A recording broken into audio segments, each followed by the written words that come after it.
जय हिंद दोस्तों। Welcome to AP academy. आज हम लोग पढ़ेंगे पेशवाओं का इतिहास। देखिए, लास्ट क्लास में हम लोगों ने शिवाजी के उत्तराधिकारियों को देखा था, जिसमें हमने देखा था कि शिवाजी के बाद जो जो छत्रपति बने, ठीक है, तो हमने उनको देखा था। ठीक है, अभी तक हम लोगों ने मराठा साम्राज्य में शिवाजी के बारे में पढ़ा, उनके प्रशासन के बारे में पढ़ा और जो उनके बाद जो छत्रपति बने उनके बारे में पढ़ा। आज जो हम पढ़ने वाले हैं वो पढ़ने वाले हैं पेशवाओं के बारे में। देखिए, पेशवा जो थे, अगर हम बात करें तो मराठाओं में बाद में अगर हम बात करें, सेकेंड हाफ में अगर हम बात करें मराठाओं के, तो पेशवा जो हो गए थे वो बड़े पावरफुल हो गए। मतलब एक तरीके से देखा जाए तो 1750 तक आते आते तो पेशवा जो हो गए थे उन्होंने छत्रपति को भी क्या कर दिया था, ओवर रूल कर दिया था। तो इसलिए अब हमें पेशवाओं का इतिहास पढ़ना है, क्योंकि बाद में मराठाओं को सही तरीके से एक्सपांशन या एक तरीके से कहा जाए तो मराठा साम्राज्य का जो विस्तार हुआ वो इनके पेशवाओं के दम पे हुआ। चाहे वो बाजीराव फर्स्ट हूं या बालाजी बाजीराव, इनके समय में मराठा साम्राज्य जो था वो अपने स्तर से बहुत ज्यादा लंबे समय तक फैला था। तो जैसा कि मैं कह रहा था कि पेशवा जो थे वो बाद में पावरफुल बन गए। तो ये बने कैसे? देखिए, आपको याद होगा जब मैं छत्रपति पढ़ा रहा था तब संभाजी के एक बेटे थे साहू जी। आपको याद होगा कि उस टाइम पर, जिस टाइम पर औरंगजेब ने आक्रमण किया था मराठाओं के ऊपर और वो उनको खत्म करना चाहते थे, उस टाइम पर इनकी माता, ठीक है, मतलब संभाजी की जो माता थी, ठीक है, और संभाजी, इन दोनों को ही औरंगजेब ने जेल में कैद कर दिया था। और इसी दरमियान किसकी मौत हो गई थी? इसी दरमियान मौत हो गई थी संभाजी की। ठीक है, तो संभाजी के बाद चूंकि साहू जी वहां पर नहीं थे, तो फिर उनकी जगह पर छत्रपति किसको बनाया गया था? शिवाजी के जो दूसरे बेटे थे राजा राम, उनको बनाया गया। और राजा राम की भी डेथ हो गई अराउंड 1700। तो 1700 में जब राजा राम की डेथ हुई तो उसके बाद चूंकि साहू जी ऑलरेडी जेल में थे मुगलों के, ठीक है, तो उस कारण से राजा राम जी का एक छोटा बेटा था शिवाजी सेकंड करके, जो सिर्फ 4 साल का था। तो उस टाइम पर राजा राम की पत्नी जो थी ताराबाई, उन्होंने क्या किया था? शिवाजी सेकंड का राज्याभिषेक करा दिया था छत्रपति के रूप में। और जो पेशवा बना, उनको छत्रपति बना दिया था और खुद क्या बन गई थी? उनकी संरक्षिका। ठीक, अब इसी दरमियान 1707 में जो होता है, औरंगजेब की डेथ हो जाती है। अब औरंगजेब की डेथ होने के बाद जब उनका बेटा जो कि मुगल बादशाह बनता है, बहादुर शाह फर्स्ट, ठीक, तो ये क्या करता है? ये उस टाइम पर कैद हुए साहू जी को रिहा कर देता है। ठीक है, अब जब साहू जी को वो रिहा कर देता है तब साहू जी जो हैं वो नीचे जाएंगे साउथ में, मराठा में, और मराठाओं से वहां पर उस टाइम पर उनका चचेरा भाई शिवाजी सेकंड गद्दी पर था और उनकी संरक्षिका कौन थी? ताराबाई। तो साहू जी ताराबाई से कहेगा कि आप हमारा राज्य वापस कीजिए, ये हमारा राज्य था, मेरे पिता का राज्य था, तो मेरा लेजिटिमेट राइट है। ठीक, अब ताराबाई क्या होती हैं, इस चीज को लेकर के मना कर देती हैं कि नहीं, हम आपका जो है, ये हमारा बेटा ही यहां पर सिंहासन पर बैठेगा, ठीक है, और हम कोई भी आपको जो है मराठा साम्राज्य नहीं देंगे। ठीक, तो अब इस बात पर होता क्या है कि साहू जी जो होते हैं ना, वो युद्ध कर लेते हैं अगेंस्ट ताराबाई। ठीक, क्योंकि साहू जी को गद्दी चाहिए थी छत्रपति की। ठीक, और उसी टाइम पर खेड़ का युद्ध होता है। कब? 1707 में। मैंने आपको लास्ट क्लास में पढ़ाया था। तो दोनों के बीच में खेड़ का युद्ध होता है और इस खेड़ के युद्ध में एक तरफ थे साहू जी और दूसरी तरफ थी इनकी चाची ताराबाई। ठीक, अब इन दोनों के बीच जब खेड़ का युद्ध होता है तो उस टाइम पर साहू जी की सहायता एक व्यक्ति ने करी थी जिनका नाम था बालाजी विश्वनाथ। 1707 में जो खेड़ का युद्ध हुआ था तो उसमें साहू जी की जिन्होंने सबसे ज्यादा मदद करी थी वो थे बालाजी विश्वनाथ। और इसके परिणाम स्वरूप क्या हुआ? साहू जी ने ताराबाई को युद्ध में हरा दिया। ठीक है, और साहू जी का जो है वो सतारा पर अधिकार हो गया। सतारा इनकी राजधानी थी, सतारा पर इनका अधिकार हो गया और इनकी चाची को शिवाजी सेकंड को लेकर के कहां जाना पड़ा? कोल्हापुर। ठीक है, तो चाची चली गई वापस कोल्हापुर और फिर छत्रपति कौन बन गए? साहू जी। तो 1707 में साहू जी जो थे उन्होंने अपना राज्याभिषेक करवाया एज अ छत्रपति। ठीक, और इनकी जो चाची थी वो इनके चचेरे भाई जो शिवाजी सेकंड थे उनके बेटे, उनको लेकर के कहां चली गई? कोल्हापुर। अब इसके परिणाम स्वरूप चूंकि साहू जी अब छत्रपति बन गए, ठीक, और साहू जी का सबसे ज्यादा साथ किसने दिया? बालाजी विश्वनाथ ने, ठीक। तो साहू जी ने जैसे ही वो छत्रपति बने, उन्होंने बालाजी विश्वनाथ को अपना पेशवा नियुक्त कर दिया, ठीक। तो अब बालाजी विश्वनाथ जो हो गए वो पेशवा बन गए। देखिए पेशवा की पोस्ट पहले भी थी, ऐसा नहीं था कि पेशवा पहले बालाजी विश्वनाथ हुए, ऐसा नहीं। पेशवाओं की पोस्ट पहले भी थी। मैंने आप लोगों को शिवाजी के अष्ट प्रधान पढ़ाए थे, और अष्ट प्रधान में मैंने आपको सबसे पहला यही बताया था कि पेशवा जो थे वो सबसे ऊपर थे, जो कि छत्रपति के बाद सेकंड नंबर पर आया करते थे पूरे एडमिनिस्ट्रेशन। मतलब छत्रपति के एब्सेंस में पेशवा जो थे वो ही छत्रपति के रूप में काम करते थे। लेकिन उस टाइम पर पेशवा इतने ताकतवर नहीं हुए थे।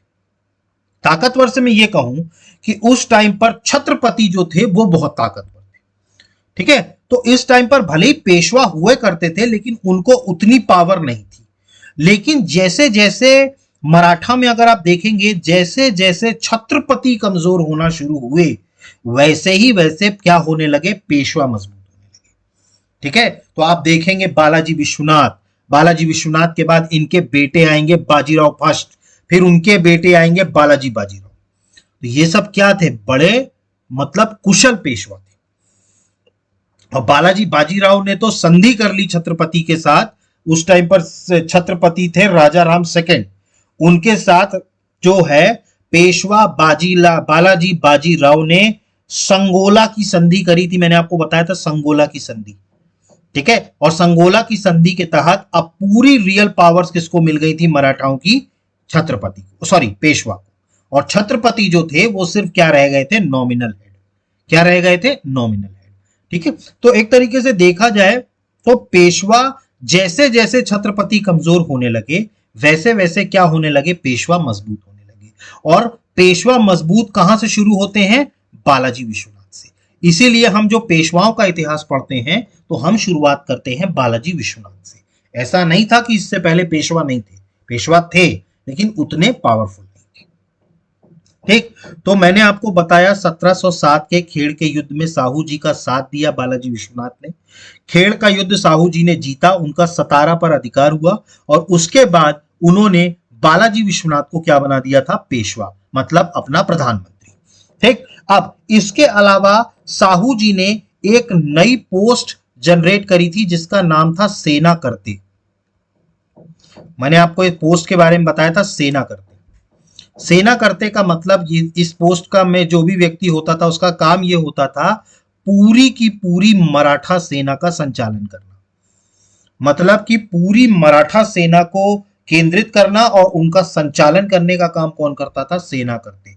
और बालाजी विश्वनाथ को पेशवा के साथ साथ सेना करता भी बनाया गया था, ठीक। तो देखिए बालाजी विश्वनाथ की जो पोस्ट है पेशवा है, इनका पावर बढ़ रहा है।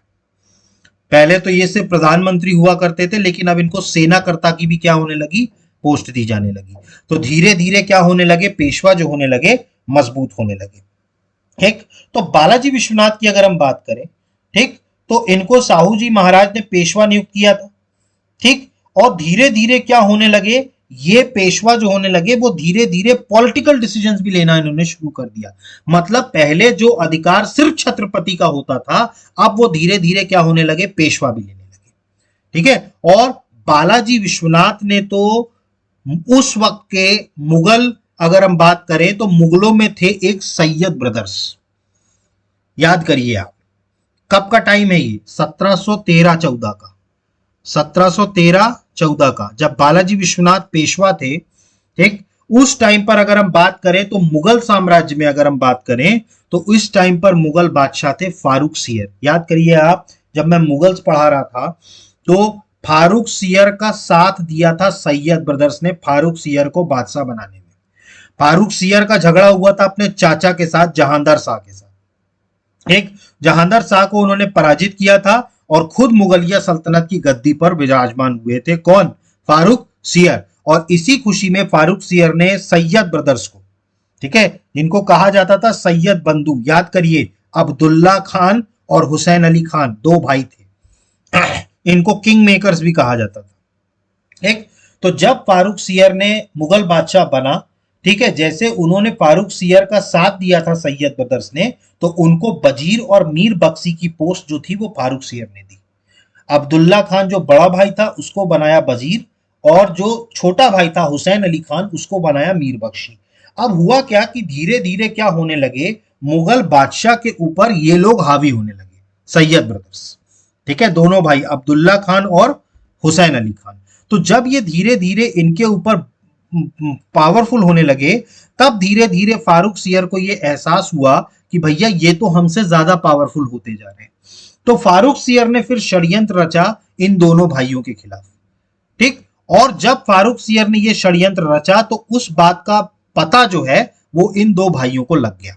किसको? फारूक, सॉरी, सैयद ब्रदर्स को, कि फारूक सियर जो मुगल बादशाह हैं वो हमको मारना चाहते हैं। तो उन्होंने, सैयद ब्रदर्स ने क्या किया, क्योंकि उस टाइम पर पूरा डिसीजंस और सारी चीजों को वो देखते थे, तो उन्होंने क्या किया, उन्होंने सहायता मांगी मराठा में पेशवा बालाजी विश्वनाथ के साथ। उन्होंने कहा कि हमें फारूक सियर के खिलाफ आपकी मदद चाहिए। ठीक, अब ऑब्वियस सी बात है कि बालाजी विश्वनाथ या मराठा मुफ्त में तो मदद करेंगे नहीं भाई। अगर उन्हें मदद चाहिए तो उनको भी हमारे साथ क्या करना पड़ेगा, हमारी कुछ हिस्सों में मदद करनी पड़ेगी या हमें कुछ देना पड़ेगा। तो उस टाइम पर 1719 में, 1719 में पेशवा बालाजी विश्वनाथ और सैयद ब्रदर्स के बीच में एक संधि हुई थी जिसको कहा जाता है दिल्ली की संधि, ट्रीटी ऑफ दिल्ली। ये संधि हुई थी ट्रीटी ऑफ दिल्ली, दिल्ली की संधि। ठीक है, अब जब ये 1719 में संधि हुई तो इस संधि के प्रोविजंस क्या क्या थे?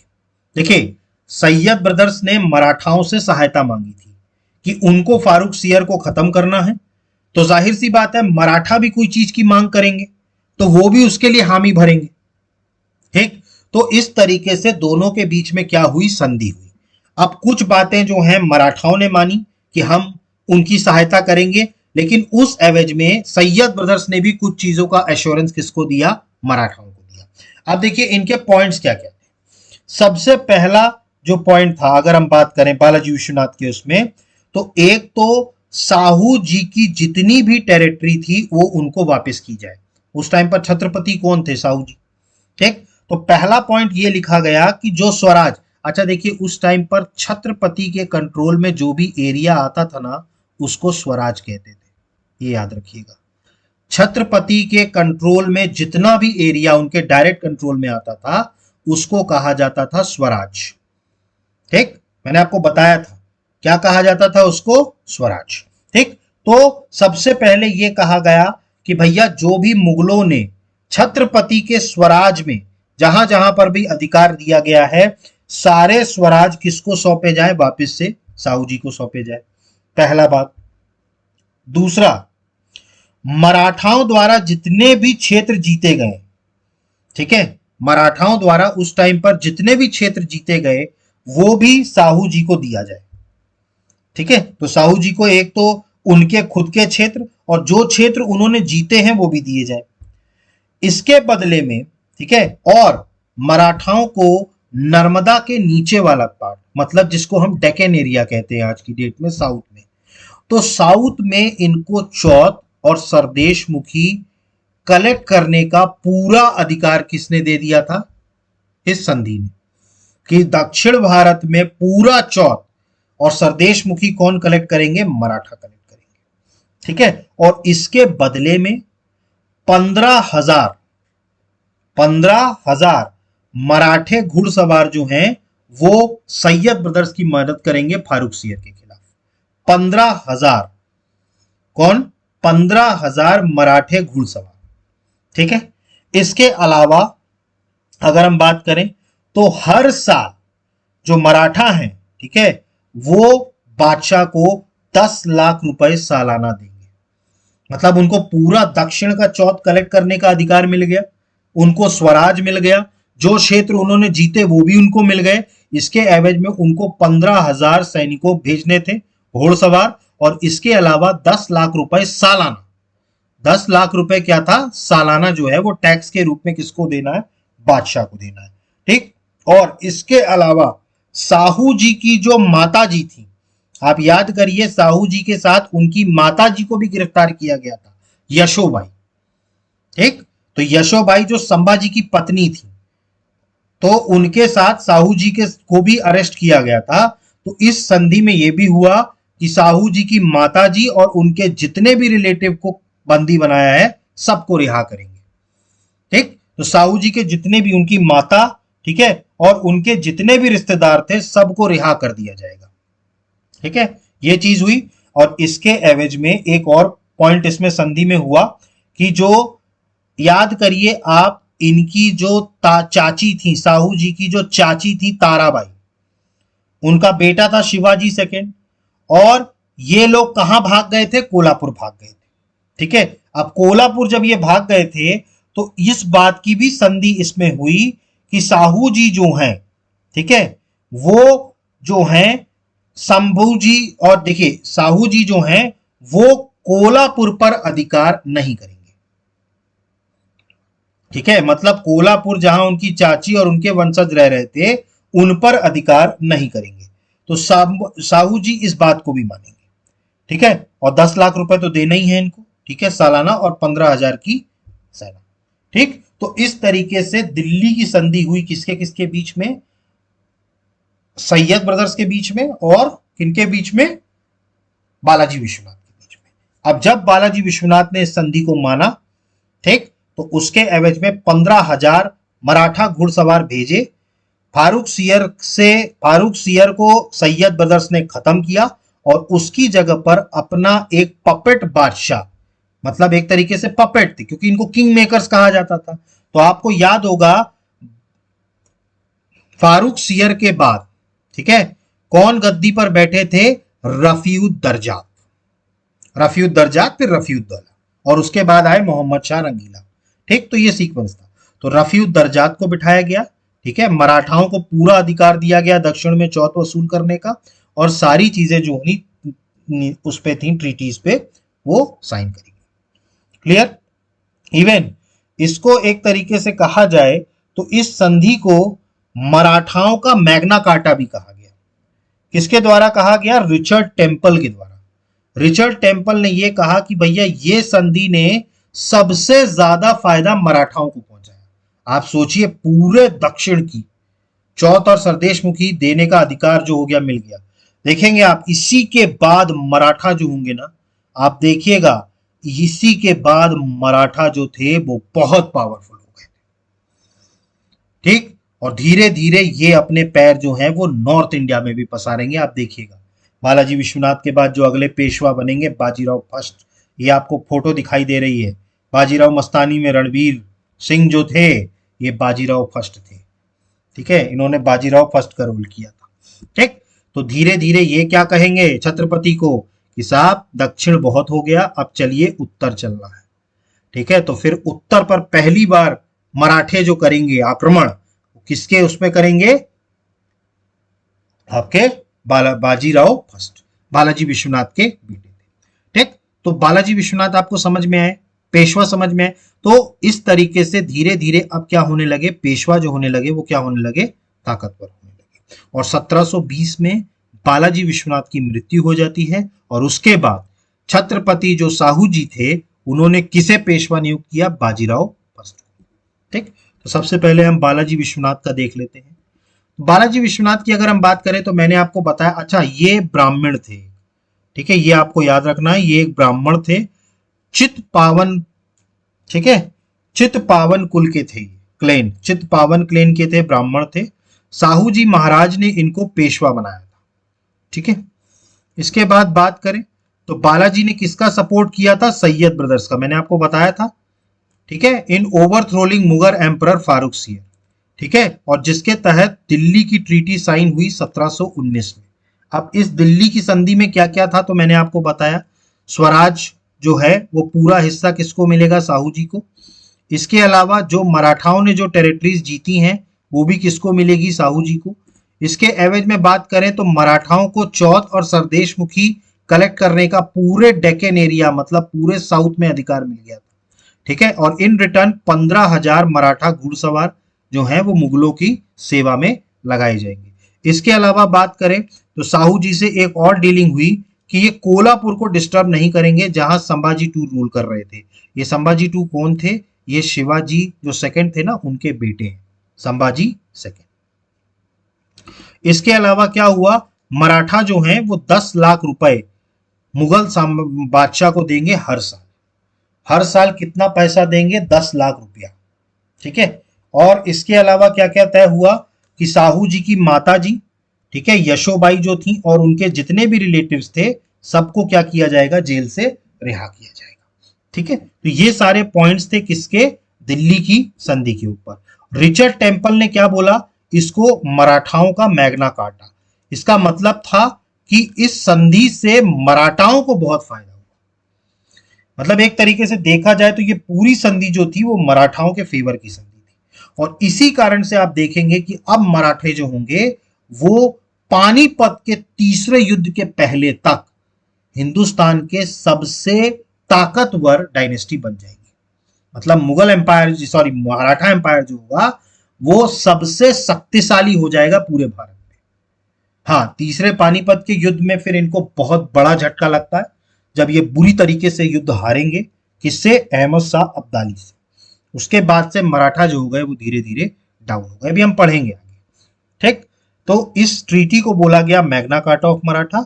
और बालाजी विश्वनाथ की कब डेथ हो गई? 1720 में। और साहू जी ने इनके बड़े बेटे बाजीराव फर्स्ट को क्या बना दिया? पेशवा बना दिया। ठीक। तो अब बालाजी विश्वनाथ के बाद अगले पेशवा कौन बनेंगे? बाजीराव प्रथम। ठीक। तो अगले जो पेशवा बनते हैं वो बनते हैं बाजीराव प्रथम। बाजीराव प्रथम जो थे ये 1720 से लेकर के 1740 तक, मतलब ये तकरीबन 20 साल तक पेशवा रहे। और इन 20 सालों में मराठा एम्पायर को इन्होंने बहुत एक्सपांड किया। यही वो पेशवा थे जिन्होंने छत्रपति को यह बात कही कि बहुत हो गया दक्षिण में, अब हमें उत्तर की तरफ आगमन करना चाहिए। तो उत्तर की तरफ अब क्या रखेगा बाजीराव फर्स्ट जो प्रथम जो है वो क्या रखेगा? पैर रखेगा। ठीक। अब इनको और कई नामों से जाना जाता था। जैसे अगर हम बात करें तो बाजीराव फर्स्ट का एक और नाम था जिसको इनको बोला जाता था बाजीराव बल्लाल भट्ट। बल्लाल भट्ट इनको कहा जाता था, बाजीराव बल्लाल भट्ट। ठीक है। तो इनका दूसरा नाम याद रखिएगा। बाजीराव प्रथम को क्या बोला जाता था? बाजीराव बल्लाल भट्ट। ठीक है। इनको लड़ाकू पेशवा भी कहा जाता था। क्या बोला जाता था? लड़ाकू पेशवा। याद रखिएगा। इनको क्या क्या बोला जाता था? बाजीराव बल्लाल भट्ट। और इनको लड़ाकू पेशवा भी कहा जाता था। इन्होंने अपने समय पर बहुत लड़ाइयां लड़ी थी बाजीराव प्रथम ने। ठीक है। मतलब ये सिर्फ लड़ने का काम करते थे। ठीक है। और मराठा पताका को इन्होंने बहुत ज्यादा ऊपर तक पहुंचाया। ठीक। तो एक तरीके से कहा जाए तो जैसा मैंने आपको बताया, बाजीराव प्रथम ने साहू जी को प्रोत्साहित किया कि साहब अब वक्त आ गया है कि जो ये जर्जर वृक्ष है, देखिए मुगल एम्पायर को ये जर्जर वृक्ष बोलते थे।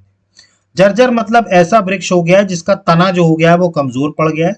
पत्तियां भले ही फैली हुई हैं लेकिन उसका तना जो है वो क्या हो गया है?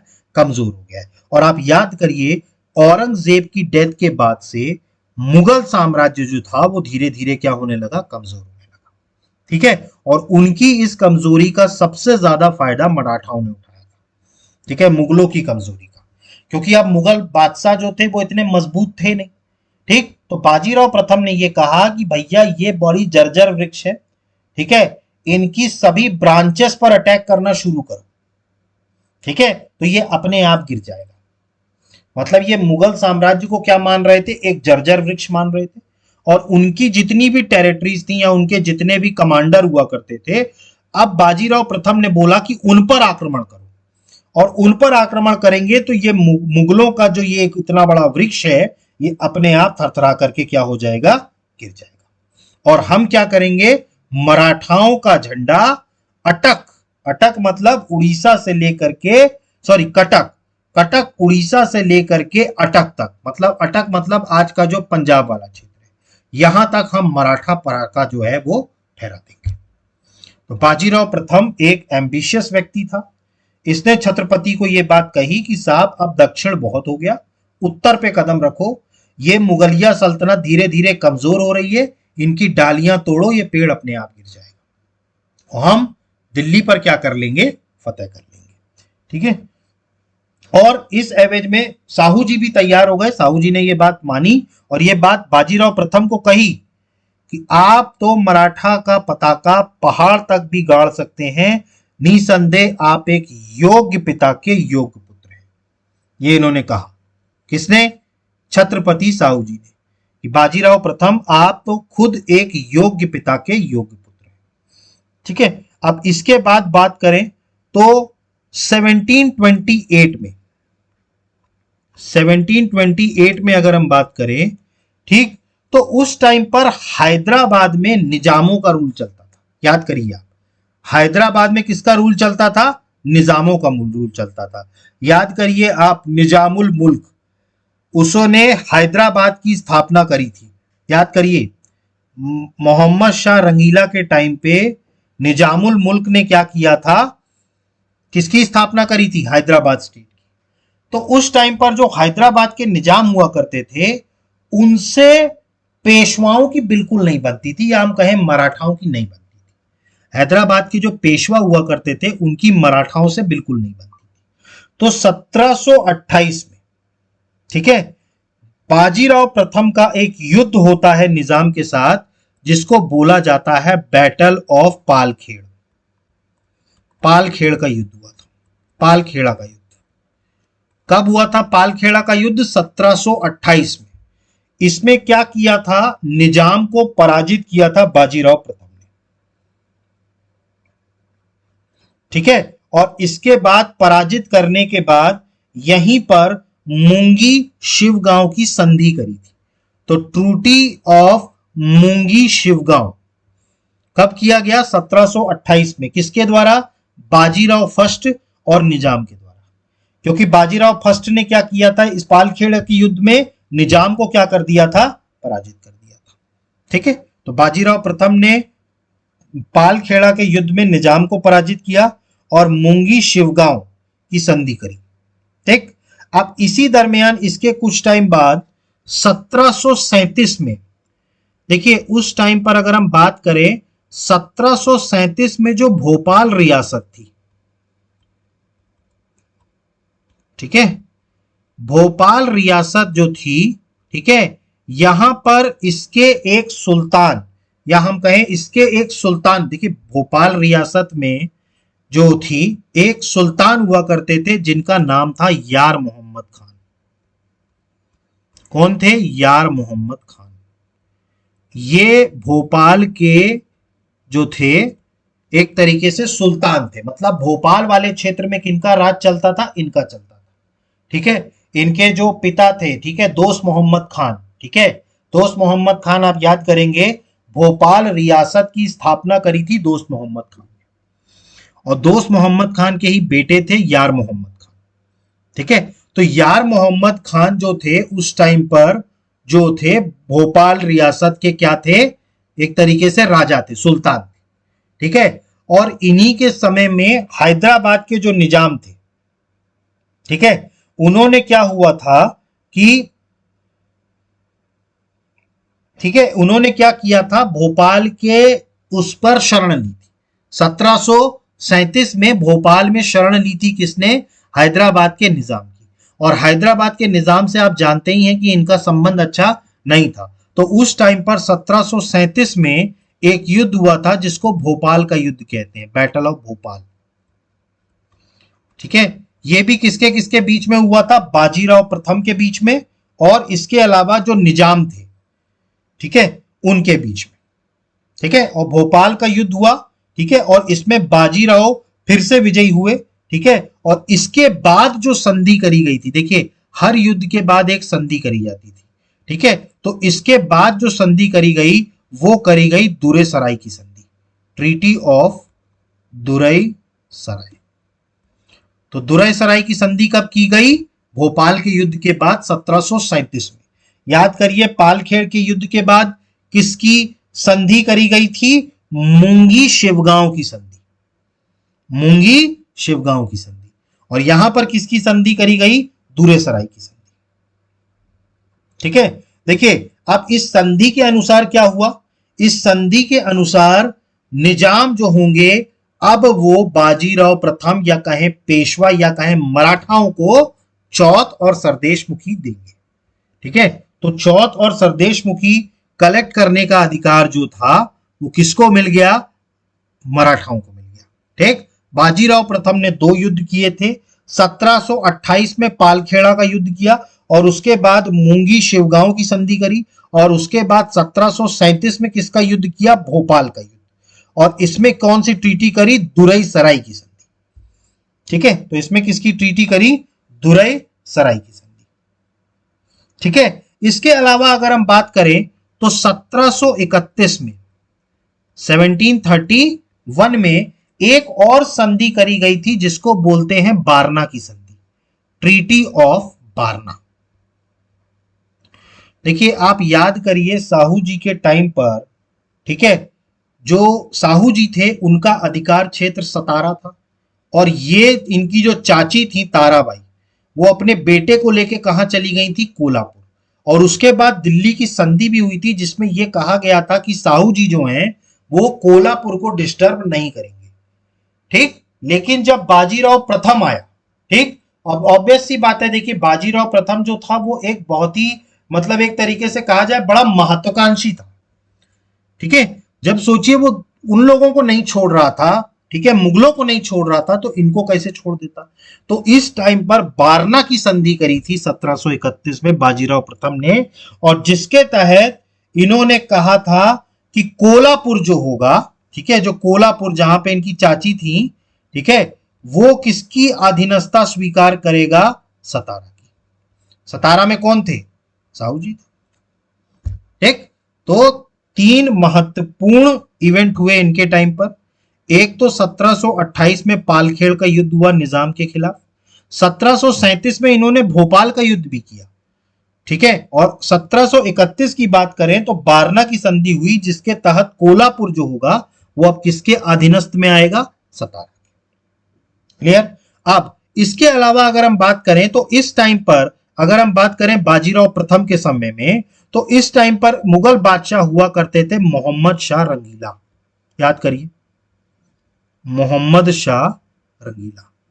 देखिए फारूक सियर हुए, फारूक सियर के बाद किसको बनाया गया, रफीउद्दर्जात, फिर रफीउद्दौला को बनाया गया और उसके बाद अगले जो मुगल बादशाह बनते हैं वो बनते हैं मोहम्मद शाह रंगीला। ठीक है, और मोहम्मद शाह रंगीला इस टाइम पर मुगल बादशाह थे और इन्होंने एक बात कही थी कि ये जो मराठे हैं, ठीक है, ये किस अधिकार से दक्षिण में चौथ और सरदेशमुखी कलेक्ट कर रहे हैं, मतलब इनका अधिकार क्या है कि ये चौथ और सरदेशमुखी कलेक्ट कर रहे हैं। तो इस बात का बहुत ज्यादा बुरा किसको लगा, बाजीराव प्रथम को। और बाजीराव प्रथम ये था कि सिर्फ 500 सिपाहियों को लेकर के ये दिल्ली लाल किले के सामने खड़ा हो गया। मतलब आप सोचिए कि कितने बहादुर होंगे बाजीराव प्रथम, सिर्फ 500 सिपाही लेकर के ये मुगलिया सल्तनत की राजधानी के सामने खड़े हुए। और फिर मोहम्मद शाह रंगीला क्या हो गया, वहां से भाग गया। समझ रहे हैं आप।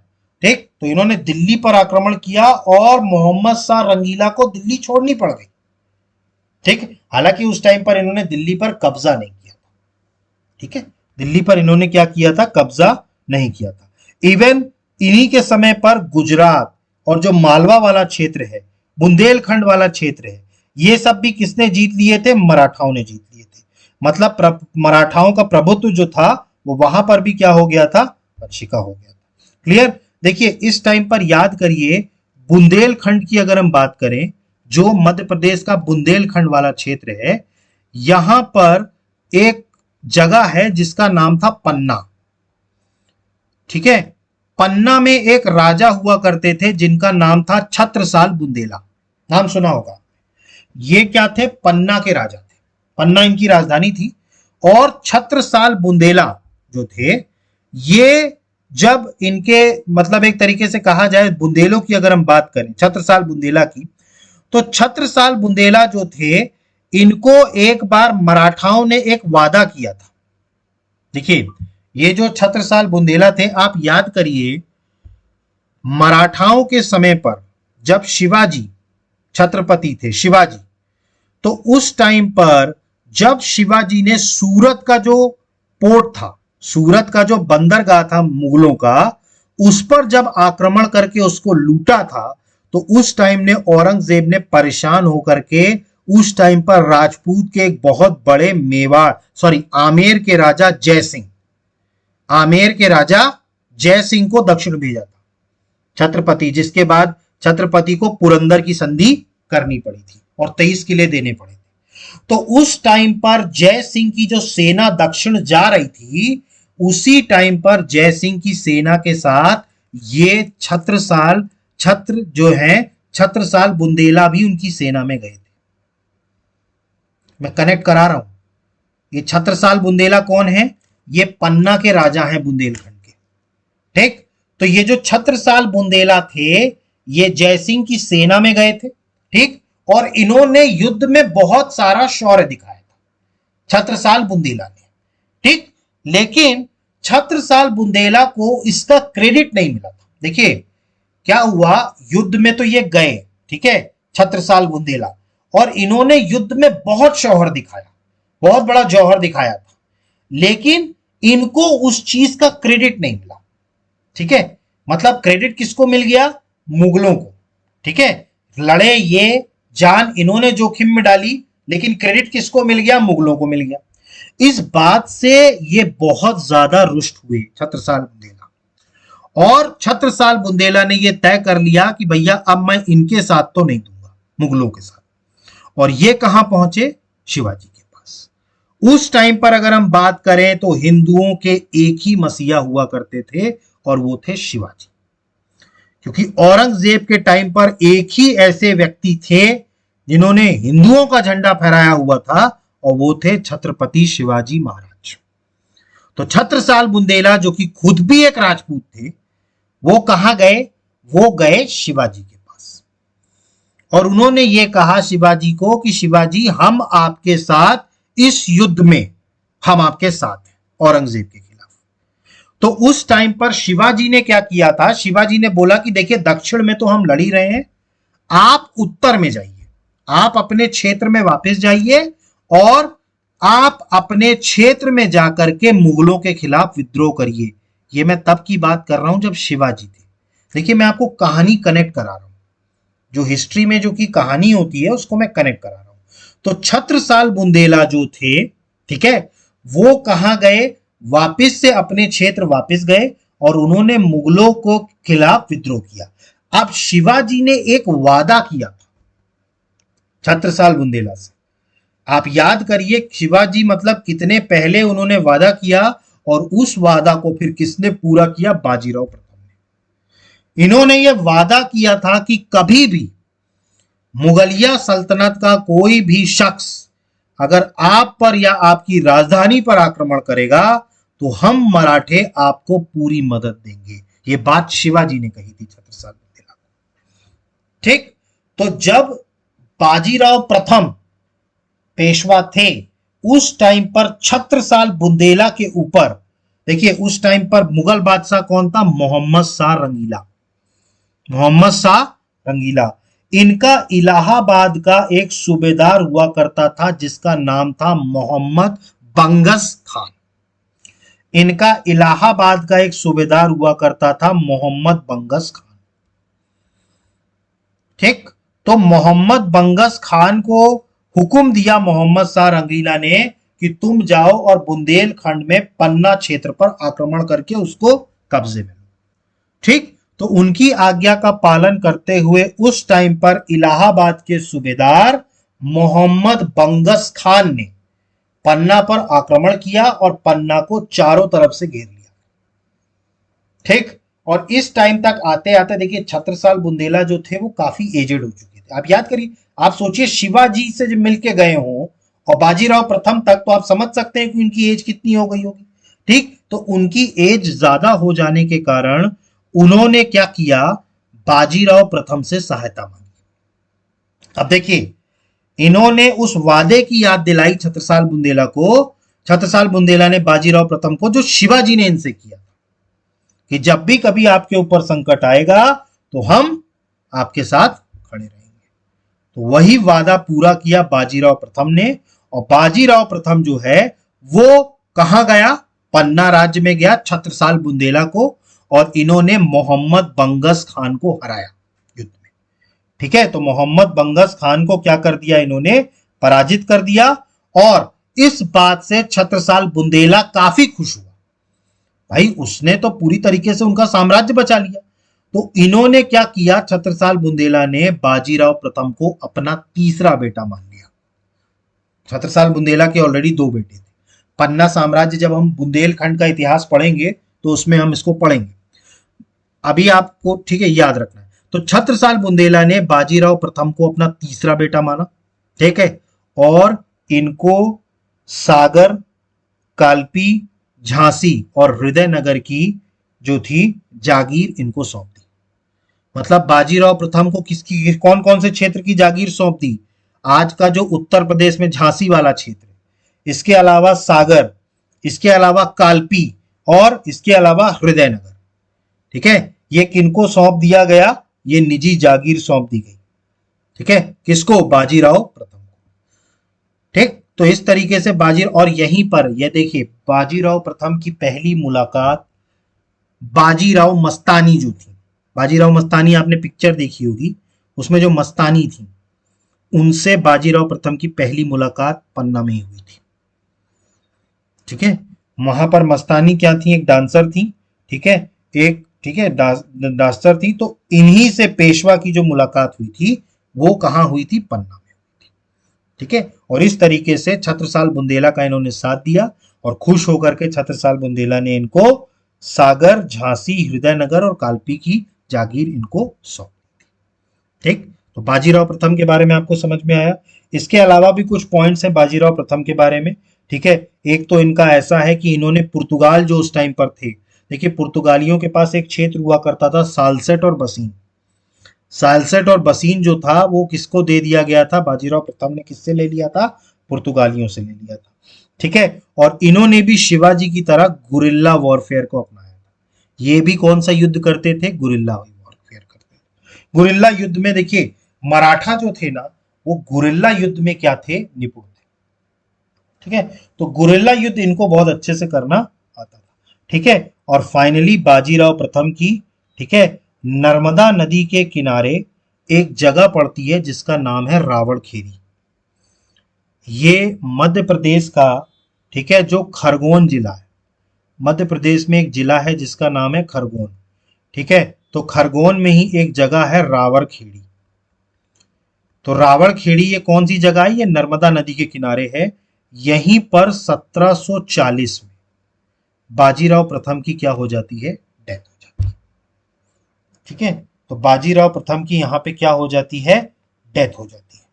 ठीक है, तो आपको बाजीराव प्रथम समझ में आया। ठीक है, ठीक, और इसके अलावा बाजीराव प्रथम के बारे में आपको एक और पॉइंट याद रखना है, इन्होंने ही ये जो अपना जो पूरा मराठा साम्राज्य था उसको अलग अलग पार्ट्स में डिवाइड किया हुआ था।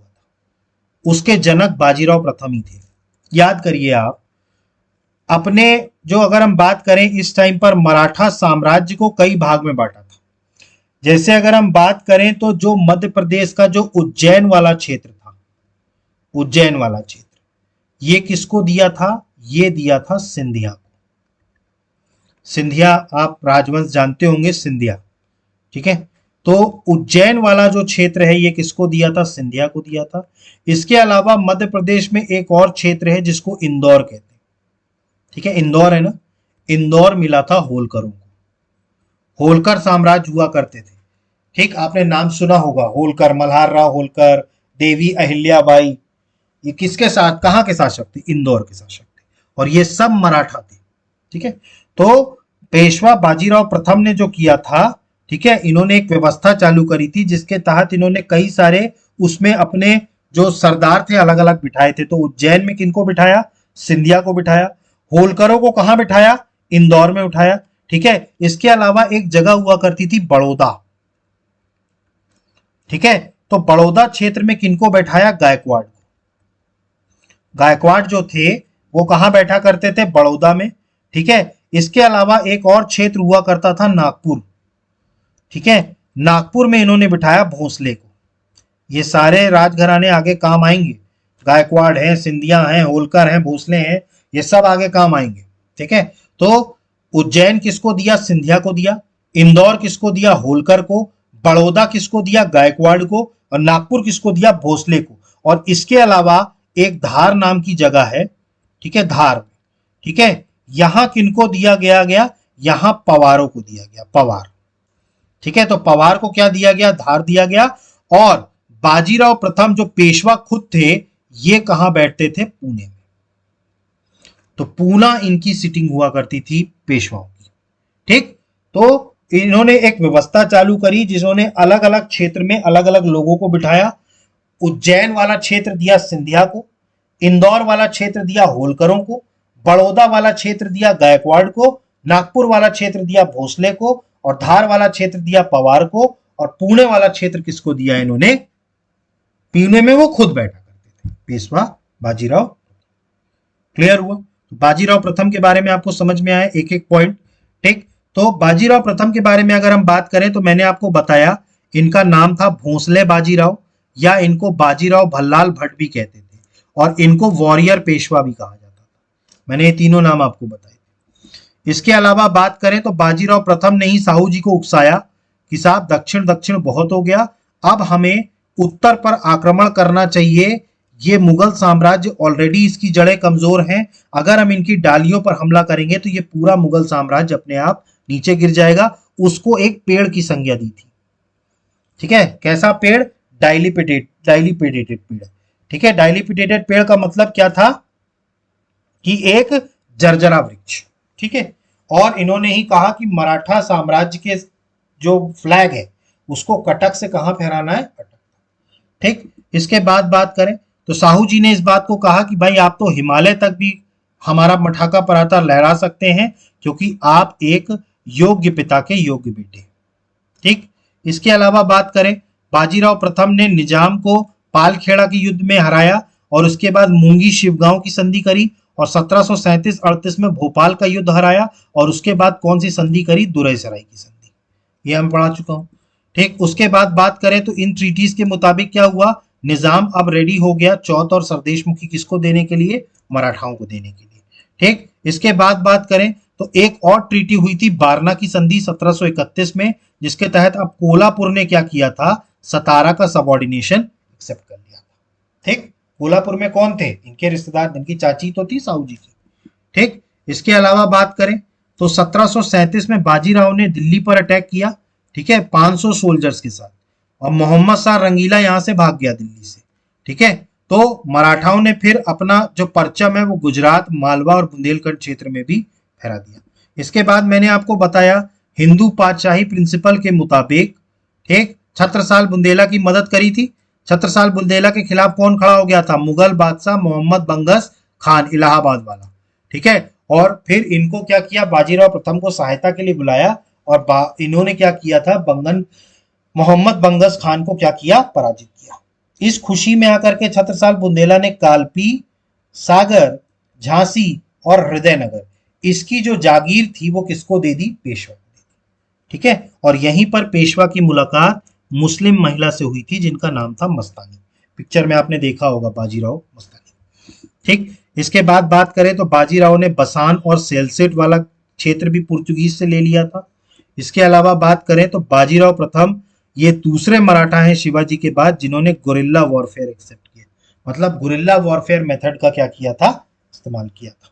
ठीक, इसके अलावा बात करें तो बाजीराव प्रथम की मृत्यु 1740 में हो गई, नर्मदा नदी के किनारे। अब ये कौन सी जगह है? रावरखेड़ी, प्रेजेंट में कहा? खरगोन डिस्ट्रिक्ट, मध्य प्रदेश। मध्य प्रदेश में कौन सी डिस्ट्रिक्ट है? खरगोन डिस्ट्रिक्ट। ठीक है, और बाजीराव प्रथम ने ही मैंने आपको बताया मराठा कन्फेडरल सिस्टम। कन्फेडरल सिस्टम का मतलब होता है मराठाओं के छोटे छोटे वो बनाना और हर किसी को एक जागीर दे देना। तो मराठा कन्फेडरल सिस्टम के मुताबिक उज्जैन किसको दिया? राणोजी सिंधिया को। राणोजी सिंधिया कौन थे? सिंधिया वंश के संस्थापक। पढ़ेंगे हम अभी एमपी हिस्ट्री जब पढ़ेंगे तो उस टाइम पर हम सिंधिया, बुंदेल, बघेल सब पढ़ेंगे। ठीक, इंदौर किसको दिया? होलकरों को। बड़ौदा किसको दिया? पिलाजी गायकवाड़ को। नागपुर दिया गया रघुजी भोसले को, और धार किसको दिया? आनंदराव पवार। ठीक है, तो इस तरीके से बाजीराव प्रथम जो है इन्होंने मराठा पराका को काफी ज्यादा फैला दिया। क्लियर? यहां तक आपको समझ में आया? ठीक, आज की क्लास को हम यहीं पर स्टॉप करते हैं। नेक्स्ट क्लास में जो हम पढ़ेंगे वो पढ़ेंगे इनके बेटे जब बनते हैं पेशवा बालाजी बाजीराव। ठीक है, और बालाजी बाजीराव के ही टाइम पर क्या हुआ था? तीसरा पानीपत का युद्ध। ठीक, तो ये जो हम पढ़ेंगे ये हम नेक्स्ट क्लास में पढ़ेंगे। ठीक है, और उसके बाद फिर आगे के पेशवा देखेंगे और फिर अंग्रेजों के साथ जो मराठाओं का युद्ध होगा, एंग्लो मराठा वॉर। ठीक, और इस तरीके से मराठा एम्पायर जो है, अब सिर्फ 2 क्लासेस बची हैं, 2 क्लासेस में मराठा एम्पायर जो है वो कंप्लीट हो जाएगा। तो गाइज आप, आई होप कि आपको सारी चीज़ें समझ में आ गई होंगी। इसके बाद भी अगर आपको कोई डाउट उठता है तो प्लीज़ कमेंट बॉक्स में मेंशन कीजिए। अदरवाइज आप हमारे चैनल को लाइक कीजिए, सब्सक्राइब कीजिए और मैक्सिमम से मैक्सिमम शेयर कीजिए। So guys thank you, have a good day, जय हिंद, नमस्कार।